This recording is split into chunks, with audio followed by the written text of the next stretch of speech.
جو انسان جتنا خاموش رہتا ہے وہ اپنی عزت کو اتنا ہی محفوظ رکھتا ہے۔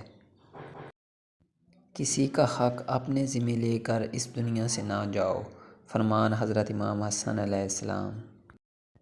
سچ بولنے سے انسان کو ذہنی پریشانیوں سے نجات ملتی ہے اور اس کا دل ہلکا ہو جاتا ہے۔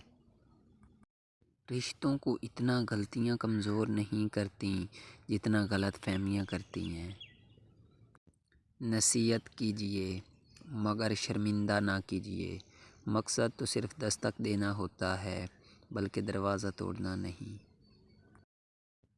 شخصیت میں عاجزی نہ ہو تو معلومات میں اضافہ علم کو نہیں بلکہ تکبر کو جنم دیتا ہے۔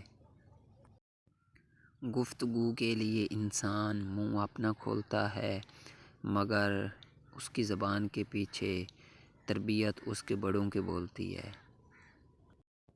اگر کسی شخص کو خود میں کوئی عیب نظر نہ آئے تو سمجھ لیں کہ اس کی جہالت اپنی انتہا سے بھی آگے نکل چکی ہے۔ ارسطو کے مطابق مشکلات میں گھبرانا نہیں چاہیے، ستارے ہمیشہ اندھیرے میں ہی چمکتے ہیں۔ بہترین دنوں کے لیے برے دنوں سے لڑنا پڑتا ہے۔ پیسہ انسان کی حیثیت بدل سکتا ہے مگر اس کی اوقات نہیں۔ کمزور لوگ بدلہ لیتے ہیں اور مضبوط لوگ موافقت دیتے ہیں جبکہ سمجھدار لوگ نظر انداز کرتے ہیں۔ اگر تم کسی انسان کی خوبی پہچانو تو اسے بیان کرو، لیکن اگر کسی شخص کی خامی مل جائے تو یہاں تمہاری خوبی کا امتحان ہے کہ اس کی خامی کو چھپاؤ۔ اندھیرے میں ایک دوست کے ساتھ چلنا روشنی میں اکیلے چلنے سے بہتر ہے۔ جب تمہیں خوشیاں ملنے لگیں تو تین چیزیں کبھی مت بھولنا: اللہ کو، اللہ کی مخلوق کو اور اپنی اوقات کو کبھی مت بھولنا۔ جنت کے منتظر نہ رہو بلکہ اپنے اعمال ایسے بنا لو کہ جنت بھی تمہاری منتظر ہو جائے۔